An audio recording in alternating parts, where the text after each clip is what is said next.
नमस्कार बच्चों, मैं संजीत और एक बार फिर से स्वागत करता हूं अपने YouTube चैनल संजीत WWTC पे। बच्चों, आज के इस क्लास के टॉपिक में मैं बात करने जा रहा हूं क्लास 10 के हिस्ट्री और टॉप चैप्टर का नाम है भूमंडलीकृत विश्व का बनना।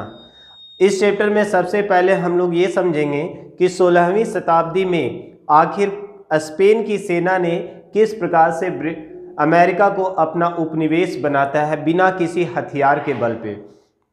आज की समस्या जो वर्तमान समय में हम लोग देख रहे हैं कोरोना, ठीक इसी प्रकार से वहाँ पर भी बायो वॉर के माध्यम से, जैविक मतलब वायरस के माध्यम से किस प्रकार से स्पेन की सेना ने समस्त अमेरिका को अपने मुट्ठी में कर लेता है। तो देखते हैं हम लोग इस वीडियो में कि आखिर वो कौन से तरीके हैं और किस प्रकार से अमेरिका को स्पेन की सेना ने अपने वश में कर लेता है, यानी उस पर अपना कंट्रोल इस्टेब्लिश कर लेता है। तो चलिए समझने की कोशिश करते हैं भूमंडलीकृत विश्व का बनना। टॉपिक का नाम है विजय, बीमारी और व्यापार। विजय, बीमारी और व्यापार। तो चलिए समझते हैं 16वीं सदी में, यानी 16वीं सदी के प्रारंभ होते होते क्या हो चुका था कि पुर्तगीज और स्पेनिश जो थे वो अपने नए नए उपनिवेश बनाना जो है वो प्रारंभ कर दिए थे। उस समय का पुर्तगाल जो था वो काफ़ी डेवलप माना जाता था और विशेष करके समुद्री यात्राओं का करना उस देश की समझिए कि एक प्रचलन था। नए नए देशों का खोज करना, उस वहाँ पर अपना अधिकार प्राप्त करना, ये सब पुर्तगीज का उस समय की समझिए कि एक प्रथा थी, एक परंपरा थी। तो इसी दौर में स्पेन भी थी। इसी दौर में शामिल कौन थी? स्पेन भी थी, है ना। और स्पेन जो है वो किस प्रकार से अमेरिका को अपने वश में करता है, कंट्रोल में करता है, इसी चीज़ को आज के इस क्लास में हमको समझना है। तो सबसे पहले आपको अमेरिका का कुछ बेसिक समझना होगा कि अमेरिका जो था वो पूरी दुनिया से लाखों वर्षों तक पहले तो वो कटा हुआ था।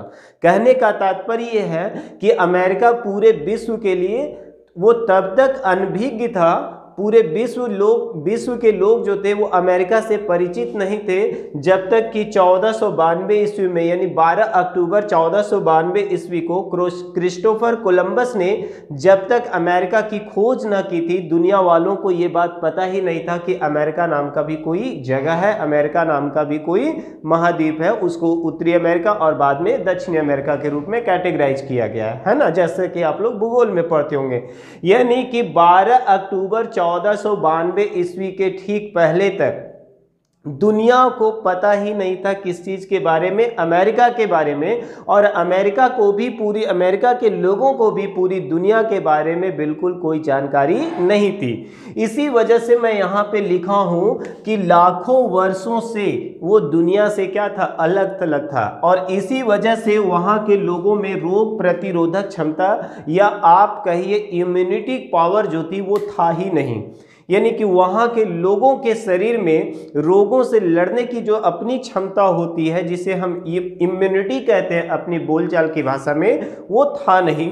और इसी का प्रयोग, इसी का फायदा उठाते हैं कौन? स्पेनिश लोग। जिस समय आपको आश्चर्य होगा कि जिस समय स्पेन के लोग अमेरिका को उपनिवेश बनाने के लिए जाते हैं तो उस समय उनके पास कोई आधुनिकतम हथियार नहीं थे।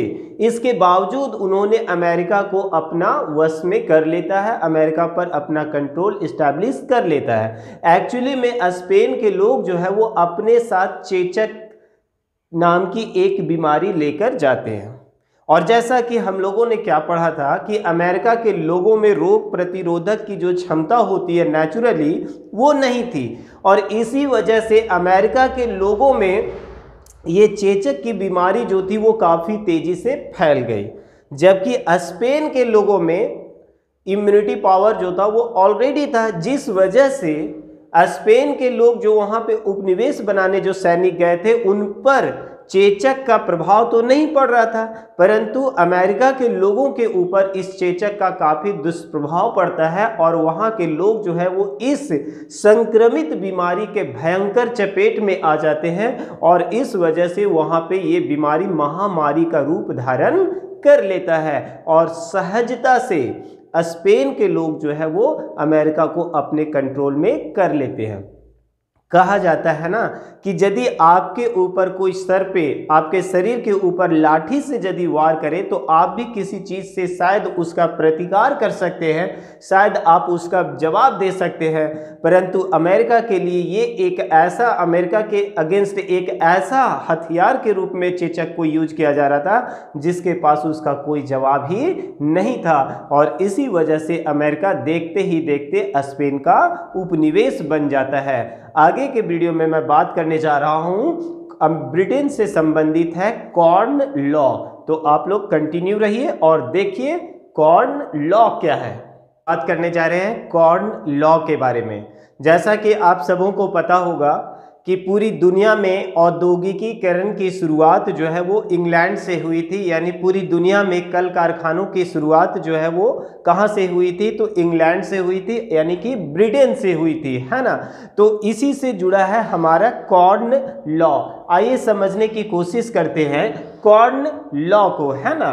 तो 18वीं सदी के आखिरी दशक में एक एक पॉइंट को आप समझते चलिए, बिल्कुल आप बेझिझक होकर आप सारी चीज़ों को लिख पाएंगे और वो भी अपने अंदाज में, है ना। 18वीं सदी के आखिरी दशक में ब्रिटेन की आबादी जो है वो बढ़ने लगती है। तो यहाँ पे मन में आप बच्चों के सवाल आ सकता है कि आखिर ऐसा क्या होता है कि ब्रिटेन की आबादी जो है वो क्यों बढ़ने लग जाती है। तो ब्रिटेन में कल कारखानों का तीव्र गति से विकास होता है, यानी नए नए कल कारखाने जो है वो खुलने लगते हैं और जिस वजह से लोग जो है वो ग्रामीण क्षेत्रों से वहाँ पर रोजगार की तलाश में पहुँचने लगते हैं, जिस वजह से ब्रिटेन की आबादी जो है वो काफ़ी तेज़ी से बढ़ने लग जाती है। तो आप मेरे ख्याल से समझ चुके होंगे कि ब्रिटेन की आबादी क्यों बढ़ने लग गई।